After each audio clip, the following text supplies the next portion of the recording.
नमस्कार, मैं हूं आशीष वर्मा। सीएनबीसी आवाज मोतीलाल ओसवाल स्टूडियोज में आप सबका स्वागत है। बारी आज के मॉर्निंग कॉल की और शुरुआत सुबह की टॉप हेडलाइंस के साथ। अप्रैल सीरीज की मंथली एक्सपायरी के दिन बाजार के लिए मिले जुले संकेत। गिफ्ट निफ्टी में हल्की नरमी, एशिया में भी मिक्स्ड कामकाज, डाउ फ्यूचर्स में हल्की बढ़त। वहीं फ्लैट कारोबार के साथ कल नई ऊंचाई पर बंद हुए नैस्डैक और S&P 500। युद्ध रोकने और हॉर्मुज खोलने के ईरानी प्रस्ताव की समीक्षा कर रहा है अमेरिका। ईरान बोला पहले सीज फायर, बाद में न्यूक्लियर डील। इधर ईरान के विदेश मंत्री ने रूस के राष्ट्रपति पुतिन से की मुलाकात। कहा फिलहाल अमेरिका से नहीं हो रही कोई बातचीत। उधर कच्चा तेल $108 के पार।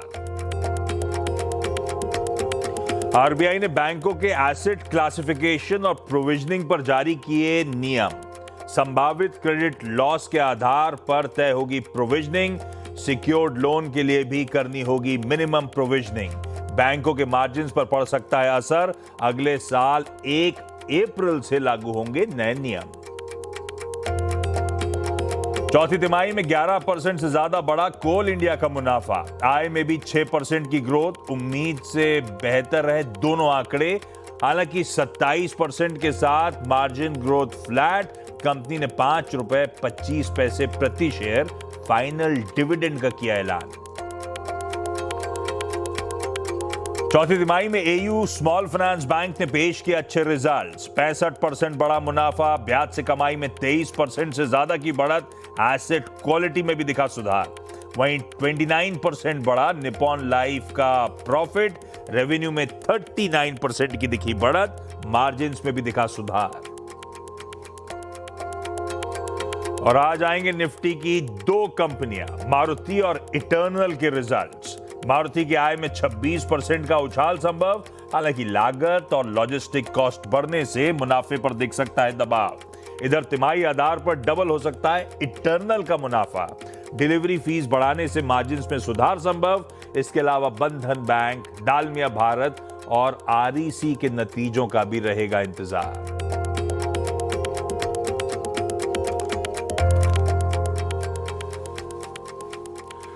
चलिए भाई, मंगलवार की सुबह इस कारोबारी हफ्ते का डे 2 और कल हफ्ते की शुरुआत एक बढ़िया रिस्पाइट के साथ, खासकर लास्ट वीक के सेकेंड हाफ में वो बैक टू बैक सेशन जो पेन के थे, उसके बाद एक वाकई वेलकम रिस्पाइट कर लीजिए। वो आपकी स्क्रीन्स पे बढ़िया कल की ग्रीन कैंडल नजर आएगी।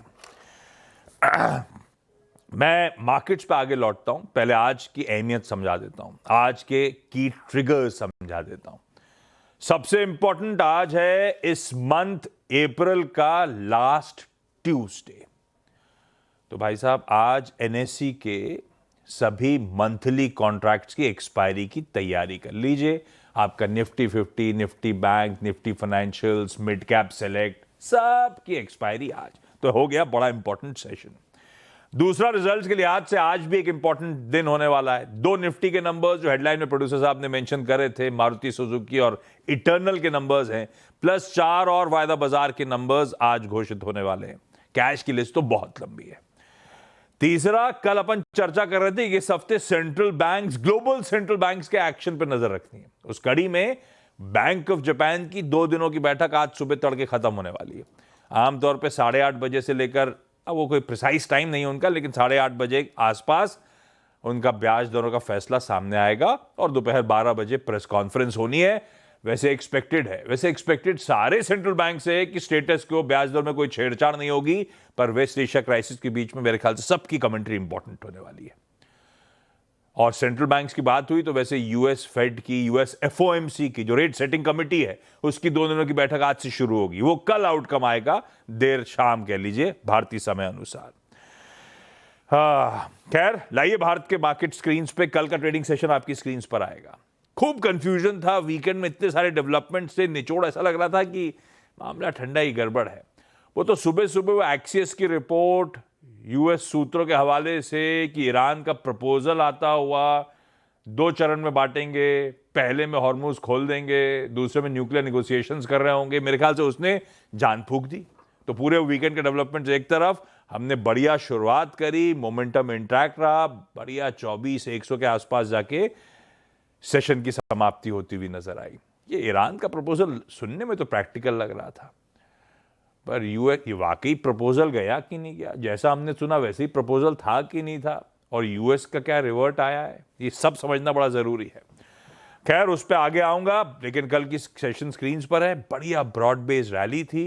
एक बार एडवांस डिक्लाइन दिखाइएगा, मेरे ख्याल से 4:1 का रेशियो था कल की ट्रेडिंग सेशन में, यानी जितने शेयर ट्रेड हो रहे थे 80% इन ग्रीन कामकाज करते हुए नजर आए।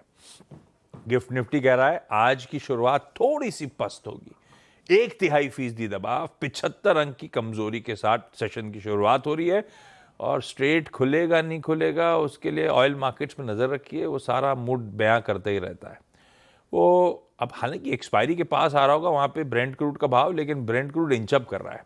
खैर एशियन पियर्स दिखाइएगा, गिफ्ट निफ्टी थोड़ा सा सल्क करता हुआ सुबह सुबह। हमारे एशियन पियर्स जो खुल चुके हैं वो आपकी स्क्रीन पर आएंगे। मिला जुला सा रुझान है, वैसे बुरा नहीं है। और हमारे जो क्यूज वाले मार्केट्स हैं वो तो इन ग्रीन ही ट्रेड कर रहे हैं। डेवलप्ड मार्केट निकई थोड़ा सा पस्त होगा, बाकी तो ठीक ही दिख रहा है। फ्लिप करिएगा, यूएस के बाजार कल थोड़ा सा wait and watch time mood दिख रहा है। आज सुबह के फ्यूचर्स भी लाइकवाइज ग्रीन में कहने के लिए, लेकिन लार्जली वो आज सुबह भी फ्लैट ही ट्रेड कर रहे हैं। ऐसे में क्या डेवलपमेंट्स थे, वो ईरान का प्रपोजल वाकई गया था क्या, और जैसा हमने सुना था वैसे ही प्रपोजल गया था, और उसके बाद की कहानी क्या है समझ ली जाए। भाई साहब गुड मॉर्निंग, क्या अपडेट्स हैं? गुड मॉर्निंग आशीष। रिपोर्ट्स की माने तो प्रपोजल गया तो था, क्योंकि व्हाइट हाउस ने आधिकारिक तौर पर एक बयान जारी करते हुए कहा है कि डोनाल्ड ट्रंप और उनकी पूरी टीम जो है इस प्रपोजल की समीक्षा कर रही है।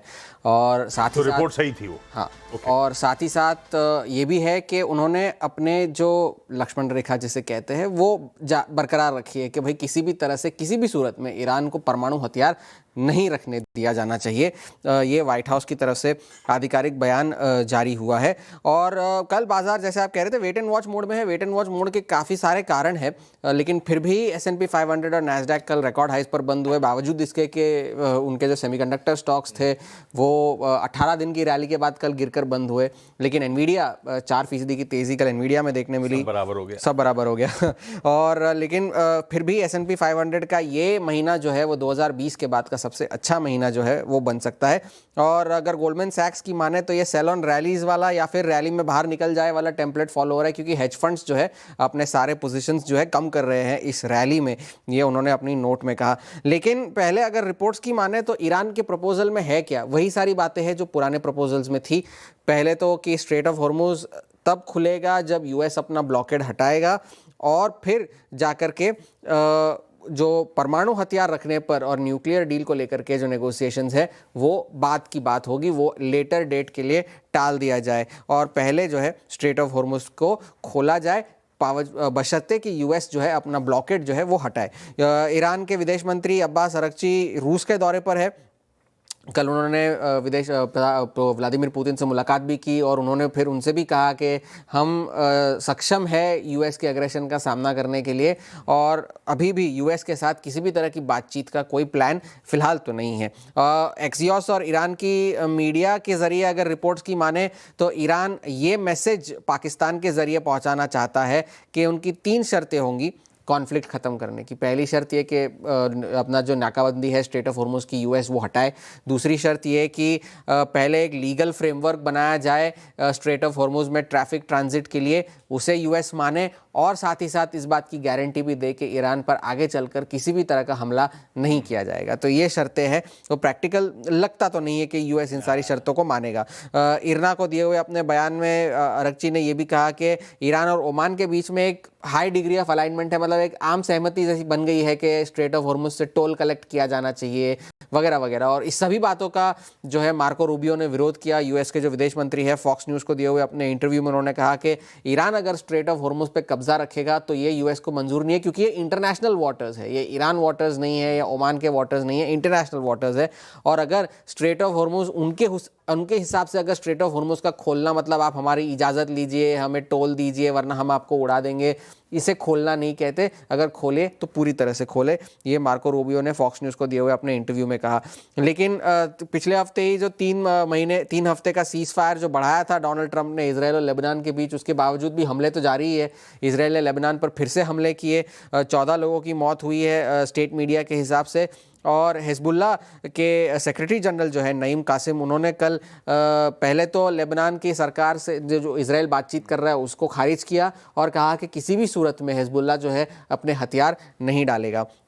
तेल जैसे आप कह रहे थे $108 के पार निकल गया है, 109 के आसपास अब पहुंच चुका है। गोल्डमैन सैक्स ने भी अपने जो है अनुमान बढ़ाए हैं चौथी तिमाही में, अब वो ऑन एवरेज $90 के अनुमान लगा रहे हैं, जबकि पहले के अनुमान $80 के थे।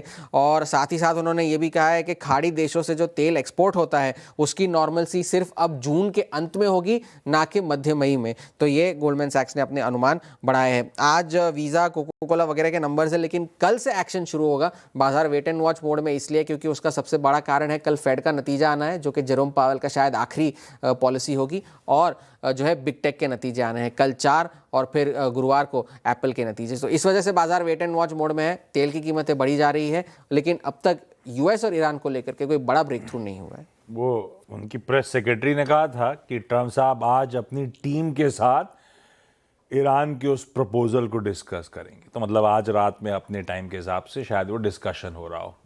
अपफ्रंट तो ये खबरें ऐसी आ रही थी कि ट्रंप साहब खुश नहीं है, डिससैटिस्फाइड हैं ईरान के प्रपोजल से, क्योंकि उसमें न्यूक्लियर नेगोशिएशंस को साइड में रखा गया है। और वैसे अब ईरान फंस रहा है और यूएस जानता है। एक तो फंडिंग, जो ब्लॉकेड के चलते फंडिंग अटक गई है, पैसा आ नहीं रहा ईरान के पास, और ऊपर से ईरान के ऑयल वेल जल्द कोलैप्स हो जाएंगे अगर पंप नहीं करते रहे। तो इसीलिए उनके गले में अटक रहा है सारा मामला, और ये ट्रंप साहब और उनकी टीम जानती है। खैर, ये सारे ग्लोबल डेवलपमेंट्स देखते हैं तो मतलब कुछ ज्यादा बदला नहीं, बस ये कंफर्मेशन आ गया कि एक्सेस की वो रिपोर्ट जिस पर हमने कल रिएक्ट किया था वो तो सच है। अब उस पर देखते हैं यूएस फाइनली क्या डिसाइड करता है और आगे बात बढ़ती नहीं बढ़ती। अपन बढ़ चलते हैं वीरू के पास। लेकिन इस समय क्या करना है मार्केट्स में इन सब डेवलपमेंट्स के बीच में? वीरू भाई साहब, गुड मॉर्निंग। कैसे अप्रोच करूं निफ्टी को और निफ्टी बैंक? गुड मॉर्निंग आशीष। देखिए आशीष, आज की स्ट्रेटजी समझने से पहले कल के इंडिसेस के लो और हाइज को समझना पड़ेगा, है ना, क्योंकि एक्सपायरी डे और too much to handle. Expiry itself, crude, ECL norms, FIIs की सेलिंग, बहुत कुछ है आशीष। कल का निफ्टी का हाई बहुत मीनिंगफुल नहीं है, ब्रेथ अच्छी थी, बट निफ्टी के पूरे एक्शन को लूट के या फिर उस पर कब्जा था रिलायंस का, उसकी स्ट्रेंथ का, उसके इंट्राडे रिवर्सल का, तो एक अच्छा क्लोज निफ्टी को मिला। लो क्या था वो क्रिटिकल है।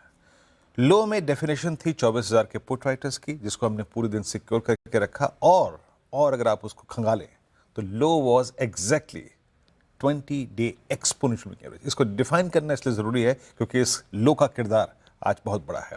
बाकी बैंक निफ्टी से की बात हुई थी सुबह, 56, 350, 500 नहीं निकालेगा, sell and rise, multiple time collapses मिले, बट एक अच्छी चीज़ थी कि इसने अपना डाउन स्विंग टुवर्ड्स 20 डे नहीं दिया। आज के स्टेट्स में है एफआईएस की सेलिंग। देखिए एफआईएस की कैश की बहुत सिवियर सेलिंग नहीं है, नॉर इन डेरिवेटिव्स, बट हाँ सेलिंग है, बायर नहीं है। वो 1100 करोड़ रुपए की सेलिंग कल, अगर आप देखें 51 करोड़ रुपए की कैश में, डीआईएस का करीब 4124 करोड़ रुपए का बाय, नेट कैश था, उसने थ्रस्ट जनरेट किया। एफआईएस ने इंडेक्स में जो कल कामकाज किया उसमें दोनों चीज़ इंक्लूडेड है आशीष, 321 करोड़ रुपए की selling, bit of longs, bit of short, और net 2,05,500 contract approximately net short खड़े हैं on the expiry day. It's high versus जो हमने बीच में स्विंग लो देखा था। अगर आप एफआईएस के शॉर्ट का देखें, मिड में मेरे ख्याल से आशीष वो करीब 183 तक चले गए थे, अब वो फिर 2,05,000 कॉन्ट्रैक्ट शॉर्ट है, तो shorts pretty high on the expiry day. और एक और बात, उनके अगर आप ऑप्शन स्टॉक फ्यूचर्स को देखें तो उन्होंने करीब 1,500 करोड़ रुपए की बाइंग करी, 50,000 कॉन्ट्रैक्ट लॉन्ग, 19,000 कॉन्ट्रैक्ट शॉर्ट भी करे। कल पुट शॉर्ट भी है 94,000, तो ये 94,000 पुट शॉर्ट ये अपना किरदार निभाएंगे इस आज के इस सेशन में। कॉल्स लेके आइए, 24,100 यानी कल का स्विंग हाई, 24,100, 200, 300 हर जगह कॉल खड़ी थी। 24,200 की कॉल की शॉर्ट कवरिंग अच्छी है, प्रभावित करने वाली है, और स्पेशली क्योंकि 24,200 पे आपका 50 डे में अलाइंड है, वो अच्छी चीज है। और नीचे 24,000 पे काफी स्ट्रॉन्ग पुट राइटिंग का आंकड़ा करीब 1,13,00,000 का। एक बार पिरामिड्स लेके आइए, आपको प्लेसमेंट समझ में आएगी। कॉल राइटर्स फ्रॉम 24,100, 200, 300 और नीचे 24,000 पे 23,900 पे स्ट्रॉन्ग पुट राइटिंग। और फिर कह रहा हूं, ये 24,000 की जहां पुट खड़ी हुई है उससे ठीक 50 पॉइंट नीचे आपका 20 डे में है, और जहां पे सबसे बड़ा कॉल कंसेंट्रेशन है 24,200, वहां पे आपका 50 डे में है। ये बड़ा किरदार निभाएंगे आज अपना। लेके आइए, देखिए lead indicator will be Nifty bank. मैं निफ्टी के केस में भी ये पिक्चर ड्रॉ कर रहा हूं। निफ्टी बैंक 55,800, 56,000 की ट्रेजेक्टरी को नहीं तोड़ना चाहिए। दो चीजें हो गई कंडीशन। अब लेके आइए निफ्टी का बेस वन। अगर निफ्टी बैंक अपना 56,000, 55,800 की ट्रेजेक्टरी ना वायलेट करे और इस गिफ्ट निफ्टी के ड्रॉप के साथ हम बेस वन निफ्टी पे वायलेट ना करें, तो एक कंट्रोल डिप को बाय करने का मन होगा। बाय ऑन डिप स्ट्रेट काम कर जाएगा, because that's put writers zone, maximum outstanding OI and 20 day में। But any slip below base one Nifty के लिए वो ड्रिफ्ट करेगा निफ्टी को टूवर्ड्स वीकली लोस 777, 831। वो रिस्क परसिस्ट करता है आशीष, जैसे कि मैंने शुरू में ही कहा, too much to handle and specially crude and ECL norms.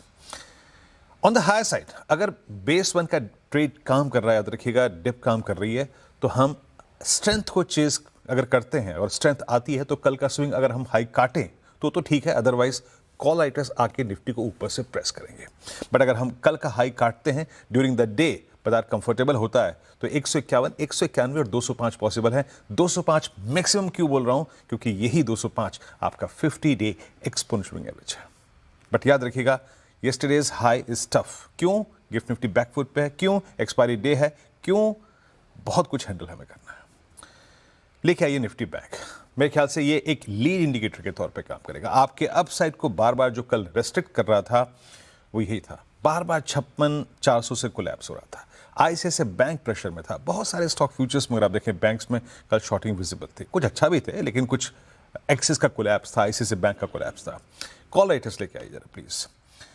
Call writers 56,500 पे, ये देखिए 56,500 पे, 56,800 पे, 57,000 पे अलाइंड है, और नीचे 56,000 आपका पुट राइटर्स का जोन है। लेके आइए लेवल्स। देखिए फिर कह रहा हूं, निफ्टी के लिए भी वो जो कहते हैं ना, पथ प्रदर्शक का काम जो है वो निफ्टी बैंक करेगा।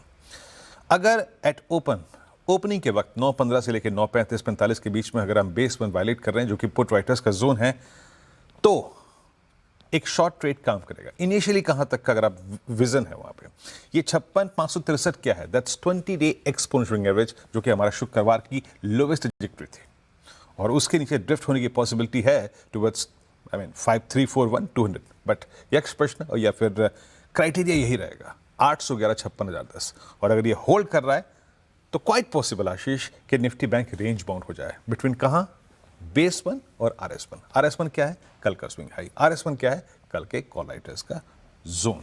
आशीष, ब्यूटीफुल। ये है निफ्टी बैंक का हमारा आज का अप्रोच। क्विकली मंत्री फिनमार्ट के अरुण कुमार मंत्री साहब के पास चला जाए आज के चकाचक चार्ट्स के लिए। Arun ji good morning. आज के प्रेफर्ड पिक्स भाई साहब।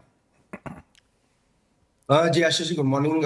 आशीष जी दो स्टॉक सुने हैं, दोनों ही लॉन्ग साइड है और दोनों ही हाई बीटा स्टॉक है। तो पहला स्टॉक MCX में खरीदने की सलाह रहेगी। 2830 के आसपास खरीदे, 2801 का स्टॉप लॉस रहेगा और 2911 तक के टारगेट्स MCX में देखने को मिल सकते हैं। एक अच्छा ब्रेकआउट इंट्राडे चार्ट पे नजर आ रहा है। और दूसरा आशीष जी डिक्सन टेक्नोलॉजी में खरीदने की सलाह रहेगी 11,270 के आसपास। 11,120 का स्टॉप लॉस रहेगा और 11,580 तक के टारगेट डिक्सन टेक्नोलॉजी में भी आ सकते हैं। चूंकि मार्केट के मिड कैप और स्मॉल कैप में भी अच्छा मोमेंटम है, मुझे लग रहा है स्टॉक स्पेसिफिक एक्शन काफी ज्यादा रहना चाहिए और दोनों स्टॉक बाई साइड के लेके चल सकते। डिक्सन टेक्नोलॉजीज और MCX, ये दोनों बढ़िया काउंटर्स अरुण जी के रडार पे। लेवल्स नोट डाउन करिएगा, दोनों पे खरीदारी करने का कॉल। अरुण जी सुबह सुबह समय निकालने के लिए धन्यवाद। क्विकली कंचन बताएंगे आज के सारे important stocks in news. Kanchan good morning, बताएं। Good morning. जितने भी बैंकिंग शेयर्स हैं आज आपके फोकस में रहने चाहिए, बिकॉज आरबीआई ने बैंकिंग रूल्स में एक बड़ा जो चेंज है वो किया है। यहाँ पे एसेट क्लासिफिकेशन और प्रोविजनिंग को लेके जो नए रूल्स हैं उसको जारी किया गया है, जो कि हमें 1 अप्रैल 2027 से लागू होता हुआ दिखाई देगा। यहाँ पे जो एस्टिमेटेड क्रेडिट लॉस के बेसिस पे जो प्रोविजनिंग है अब आपको वो तय होती हुई दिखाई देगी। सिक्योर्ड लोन के लिए भी जो मिनिमम प्रोविजनिंग है अब बैंक्स वो करते हुए दिखाई देंगे। साथ ही जो भी बैड लोन है उनको भी पहले से ही आइडेंटिफाई करना होगा। और ईसीएल फ्रेमवर्क के तहत आरबीआई ने 3 स्टेज के जो मॉडल्स हैं उनको बनाया है, इसलिए बैंकिंग शेयर्स आज आपके फोकस में। उसके बाद आते हैं डायरेक्टली रिजल्ट्स पे। कोल इंडिया नंबर्स आए, नंबर्स हमें पॉजिटिव साइड में देखने को मिले हैं। मुनाफे में 11.5% की बढ़त देखने को मिली है। ऑपरेटिंग नंबर्स अपने स्टेडी साइड में बने हुए हैं। इबिटा करीबन 6% तक यहाँ पे बढ़ता हुआ दिखाई दिया है। फीनिक्स मिल्स यहाँ पे अच्छी ग्रोथ जो है वो देखने को मिली है। रेवेन्यू में करीबन 22% का उछाल है। इबिटा 34% बढ़ा है। वही मार्जिन में भी अच्छी खासी तेजी 5% की बढ़त जो है साल दर साल हमें देखने को मिली है। एयू स्मॉल फाइनेंस बैंक, यहाँ पे हमें जो एसेट क्वालिटी है बैंक की अच्छी खासी संभलती हुई नजर आई है। नेट इंटरेस्ट इनकम बात करी जाए तो 23% का जंप यहाँ पे है। Gross NPA quarter on quarter basis में अच्छे सुधरे हैं, 2.03% पे ये आए हैं। साथ ही साथ जो एनपीएज हैं इसमें भी अच्छी तेजी देखने को मिली है। सिटी यूनियन बैंक नंबर्स यहाँ पे भी अच्छे आए हैं और जो एसेट क्वालिटी है यहाँ पे भी सुधरती हुई नजर आई है। ग्रॉस एनपीए 1.9%, नेट एनपीए 0.68% पे संभलते हुए नजर आए हैं। अडानी टोटल यहाँ पे अगर हम बात करें नंबर्स की, नंबर्स हमें स्टडी देखने को मिले हैं। नेट प्रॉफिट में करीबन 6% का उछाल है। वहीं अगर रेवेन्यू की बात करी जाए तो 3.5% की तेजी हमें यहां पे भी देखने को मिली है।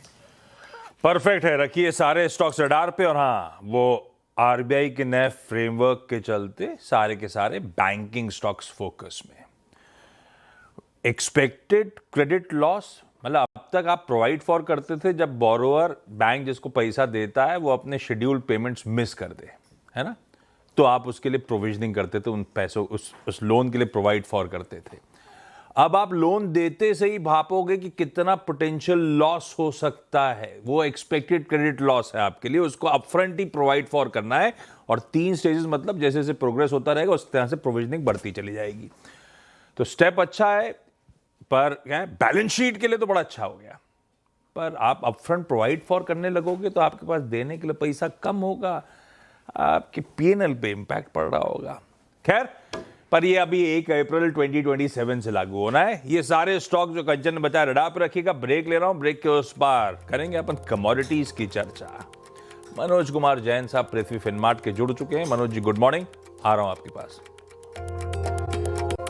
चलिए, ब्रेक के बाद आप सबका स्वागत है। तब और आपकी सेकंड प्लेट, सारे वेरिएबल स्क्रीन पे नजर सिर्फ ब्रेंट पे रखिएगा। हालांकि ऑलमोस्ट 108 पे छोड़ के गए थे हम लोग, लेकिन अब वो 109 को दस्तक दे रहा है, तो इंचअप कर रहा है लगातार ब्रेंट। खैर, मनोज जी बताएंगे आज कमाई कैसे होगी इस यूनिवर्स में। Manoj sir good morning. ये कमोडिटी यूनिवर्स में आज कमाई के बढ़िया आइडियाज कौन से हैं भाई साहब? Good morning Ashish ji. अभी भी हम देख रहे हैं कि जो यूएस और ईरान की डील को लेकर के काफी अनिश्चितता बनी हुई है और मार्केट इसी बीच में फंसा हुआ है, स्पेशली अगर कमोडिटी मार्केट की बात करें तो। और लेकिन हम देख रहे हैं कि गोल्ड में यहाँ पे निचले स्तरों पर सपोर्ट जो बने हुए हैं, लार्जली यहाँ पे जो फेड के ब्याज दरों में कटौती नहीं होने की जो पॉसिबिलिटीज है उसको मार्केट डिस्काउंट करके चल रहा है। तो हमारा मानना है कि सोना यहाँ दायरे में ही रहेगा, लेकिन डाउन साइड सपोर्ट जो बने रहेंगे। तो गोल्ड मिनी के कॉन्ट्रैक्ट में यहाँ पे लो लेवल्स पे बाइंग की सलाह रहेगी। आज के सत्र में गोल्ड मिनी का जून कॉन्ट्रैक्ट 1,51,500 में बाय करने की सलाह रहेगी। स्टॉप लॉस 1,50,800 का रखना है और लक्ष्य यहाँ पे 1,53,000 के रहेंगे। साथ ही हम देख रहे हैं कि बेस मेटल पेक में एक अच्छा पॉजिटिव ट्रैक्शन बना हुआ है और वहां पे हम देख रहे हैं कि कॉपर और बाकी जो बेस मेटल्स है इस रैली को लीड करते हुए दिख रहे हैं। कॉपर एलएमई पर $13,000 प्रति मेट्रिक टन के स्तर के ऊपर बना हुआ है, तो एक strong positive momentum industrial metals में बना हुआ है। कॉपर के मई वायदा में यहाँ पे बाय की सलाह रहेगी 1288 के स्तर पर। स्टॉप लॉस 1276 का लगाना है, लक्ष्य 1310 का है। बिल्कुल ठीक Manoj sir, thank you so much. Gold mini और कॉपर में खरीदारी करने का कॉल। क्विकली आज का इवेंट्स कैलेंडर। मंगलवार का दिन है, लास्ट ट्यूसडे है, एनएससी के मंथली कॉन्ट्रैक्ट्स की एक्सपायरी। निफ्टी के 2 नंबर्स कौन से हैं? मारुति और इटर्नल। वायदा की 4 कंपनीज, बंधन बैंक, दालमिया भारत, पिरामल फार्मा और आरईसी के नंबर्स आने। कैश की लिस्ट बहुत लंबी है, छोड़ रहा हूं उसको। बैंक ऑफ जापान का आउटकम 8:30 बजे आना चाहिए। पर लार्जली स्टेटस को की एक्सपेक्टेशन है। यूएस एफओएमसी की बैठक आज से शुरू हो रही होगी, कल आउटकम आएगा। शाम को 4 बजे हमारे आईआईपी नंबर्स आएंगे मार्च मंथ के। जापान के अनएम्प्लॉयमेंट रेट आना था उनके अनाउंसमेंट से पहले, शायद आ गया होगा। और red book, house price index वगैरह यूएस के मार्केट्स के डेटा हैं, पर मेरे ख्याल से मूविंग नहीं होंगे। आज शाम को तो सबको इंतजार होगा ईरान के प्रपोजल पे क्या रिवर्ट करता है यूएस या क्या फैसला लेता है। अच्छा, National People's Congress Standing Committee, ये चाइना की आज नहीं कल से बैठक शुरू हो गई है और थर्सडे तक चलनी है। ये इंपॉर्टेंट इसीलिए, इससे पहले मैंने बताया था आपको 2 सेशंस हुआ था जिसमें बड़े फैसले लिए गए थे जीडीपी दर वगैरह के। उसको अमल में लाने के लिए स्टेप्स क्या लिए जाएंगे, ये मीट आउटकम लेकर आएगी उसका, इसीलिए इंपॉर्टेंट है। यूएस में वीजा, कोका कोला, नोवार्टिस वगैरह के नंबर्स आ रहे होंगे, कल से आएंगे वो मैग्निफिसेंट 7 के नंबर्स। आज ये सब है। आंध्र प्रदेश के सीएम, गूगल के आज $15 बिलियन के डेटा सेंटर जो विशाखापट्टनम में खड़ा होने वाला है, उसकी फाउंडेशन स्टोन लेइंग सेरेमनी में पार्टिसिपेट कर रहे होंगे। 8वां सेंट्रल पे कमीशन आज से कंसल्टेशन प्रोसेस शुरू करेगा एम्प्लॉय यूनियंस और एसोसिएट्स के साथ। आज से मतलब यहां से लेके 30 तारीख तक कंसल्टेशंस होंगे, फिर देखते हैं फाइनली फैसला क्या आता है। सारे सेंट्रल गवर्नमेंट एम्प्लॉयज और पेंशनर्स के लिए सब टकटकी लगाए नजर रखे होंगे इस पे। राजनाथ सिंह साहब शांघाई कोऑपरेशन ऑर्गेनाइजेशन यानी कि SCO defence ministers meet attend करेंगे किर्गिस्तान में। पीएम मोदी सुबह तो सिक्किम में है, आज वहां पे फंक्शन और इनॉग्रेशन कर रहे होंगे कई सारे प्रोजेक्ट्स का। शाम को यूपी में नजर आएंगे आपको, वाराणसी में, वहां पे भी महिला सम्मेलन में पार्ट ले रहे होंगे और इनॉग्रेशन कर रहे होंगे प्रोजेक्ट्स का। खैर, गिफ्ट निफ्टी के क्यूज रख देता हूं क्विकली स्क्रीन पे।